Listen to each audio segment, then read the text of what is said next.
we have today is a Squier Affinity Jazz bass. This is my girlfriend's from when she was a kid, but she never learned how to play it. So it just kind of sat around for about 10 years getting neglected and abused, and it shows. This thing in its current state is unplayable. Look at this action, it's pretty bad. The strings have never been replaced once, and it is all around crusty. It's just been taking up a slot in my guitar rack that could be used for a more playable instrument, so I figured now is the time to do something with it. Reminded me of 6 months ago I did a flip on this Stratocaster I've had since I was 14.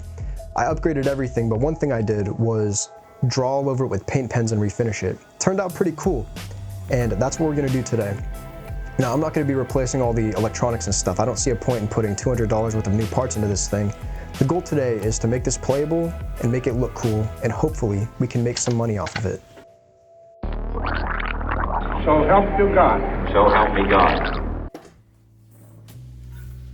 All right, getting started, these strings have to go, they're disgusting. After that, we're gonna pop off this neck real quick.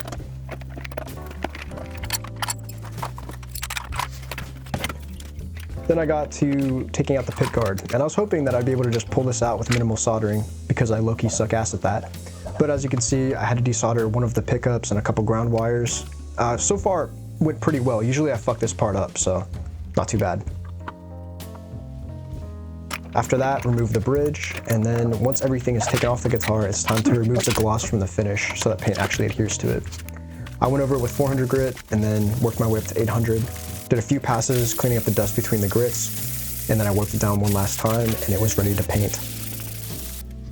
I went and bought a bunch of these Posca markers to draw on this thing. I like using these because they simplify the process quite a lot. Instead of having to worry about, getting out a cup of water, a bunch of paper towels, getting your paint consistency correct, and your brushes, make sure your strokes are good. This, you just draw on it like a pen. It dries smooth, it dries quickly, it speeds up the process a lot. The only problem with these is they run out quickly and they're kind of expensive, but I'd say well worth it. Getting into the drawings, I just kind of randomly put down lines, randomly put down shapes, just kind of do things in a random order. It's kind of abstract. I like drawing like this, it's pretty low stress and usually turns out pretty decent in the end.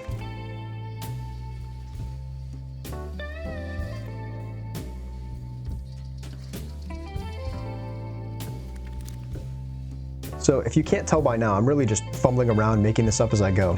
For this project, I have a loose couple of steps that I tell myself I'm gonna follow. I usually don't. But in terms of what the bass is actually gonna look like in the end, right here, I know about as much as you do.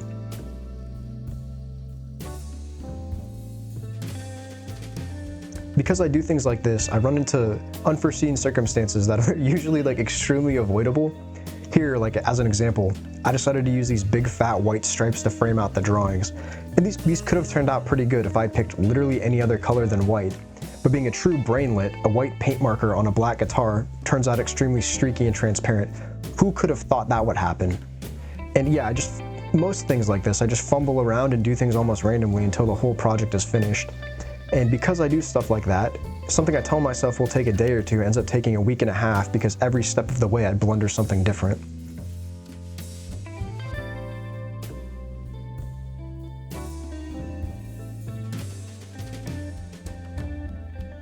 Now you might ask, if it causes so many mistakes, why don't I just plan out what I'm gonna do beforehand? And I'd say, that's besides the point. This is part of the fun, right? Is you just go in, you fuck things up, and then you have to figure out how to fix these things that you could have avoided a million times. And I feel like that's pretty fun because it puts you in the situation where you have the choice, right? Either you leave it alone, hoping nobody notices, or you try and fix it, try to hide it somehow. And this makes you have to be more creative and find ways to either embrace or hide the things that make it ugly.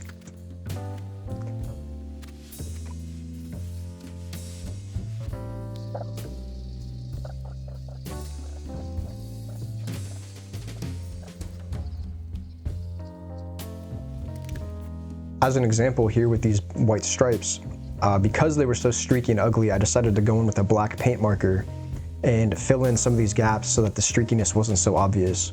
I wasn't originally planning to use the black marker on this, but that ended up being one of the coolest things. It kind of created this sort of inverted colors look that I liked.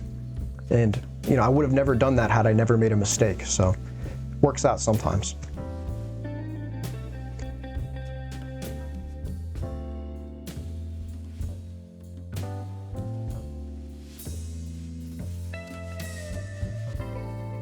And on a project like this, right, which basically consists of glorifying scribbling, is there really anything that could be considered a mistake? I don't think so. In terms of the actual design to this stuff, there really isn't any rhyme or reason to the shapes I'm making. I just kind of build up shapes, shade them a little bit maybe, think of like a face or think of a guy or some kind of thing that would look cool, and then look around it, see where there's empty space, and then build that up. There's a little bit of thought to it, like maybe I should make this overlap this or put some dimension here or whatever, but generally it's pretty abstract, and I like drawing like this. It's pretty fun. You just zone out and draw.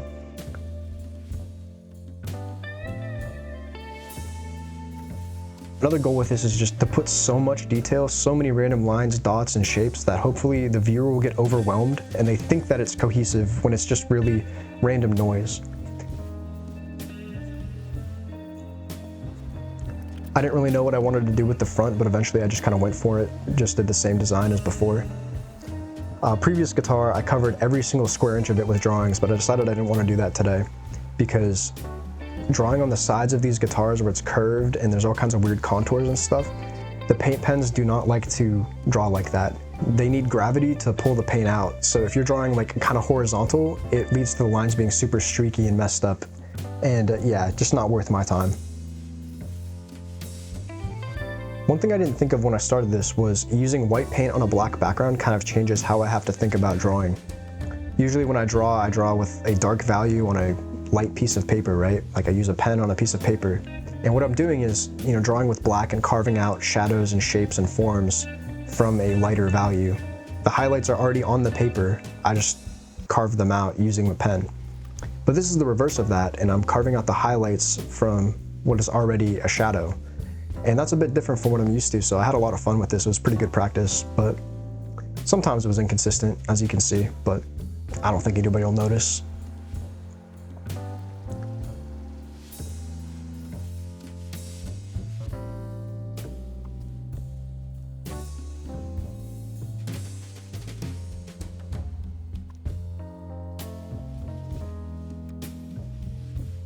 Once the front was done, I taped off all the areas where I didn't want to get clear coat, like the neck pocket and pickguard holes. And then I pulled out this little mechanism that I created, which is a piece of craft wood with a hook on one end, and I put it on the neck pocket so that I could hang this guitar up while I paint it. Your choice of clear coat is probably the most important thing in this video. You can't just go to Home Depot and buy any kind of lacquer or polyurethane. Guitars and basses are instruments, right? And they're supposed to last a very long time, and they most likely will get beaten around for years, so you need a really durable and really strong clear coat. There are really two choices that I've seen. One is something called nitrocellulose lacquer. This is what they use on all vintage guitars, as well as higher end guitars of the modern day. This stuff wears out really nicely, it looks nice, it feels nice, but it's hard to put on and pretty expensive. Another is what's called 2K polyurethane. This is what we're going to use today. It's called 2K because you combine two components to make it. This stuff is hard to find. You can't just go to a store and buy it. You usually have to buy it online. But it's also kind of expensive. This can was about 30 bucks. A major reason that this stuff is so hard to find is because this shit is straight up toxic.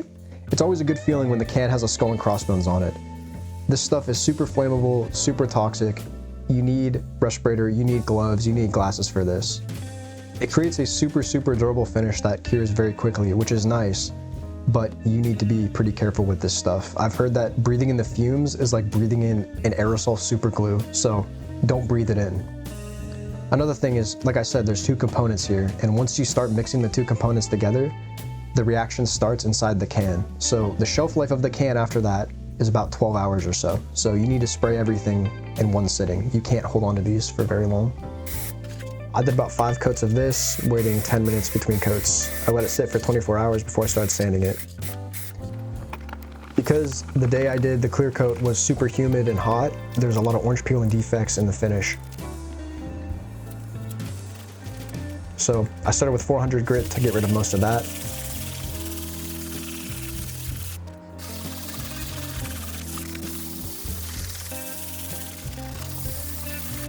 And then worked my way up to 2000, being careful not to sand through and fuck up the design underneath.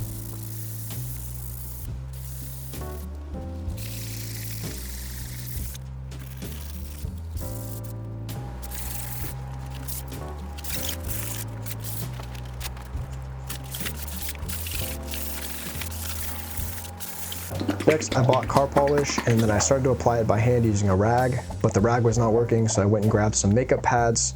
These also didn't work, so I just broke down and went and bought a buffing pad for a power drill. I might have had too much fun with the buffing stage. It was pretty satisfying and I might have overdid it, but who cares? Any minor defects are pretty hidden.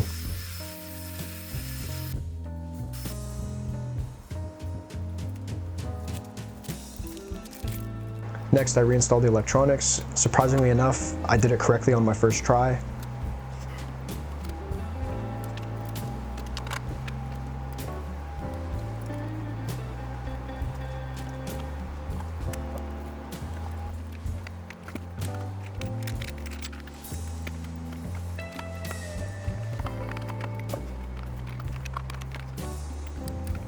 Then I screwed the neck on and put the bridge in.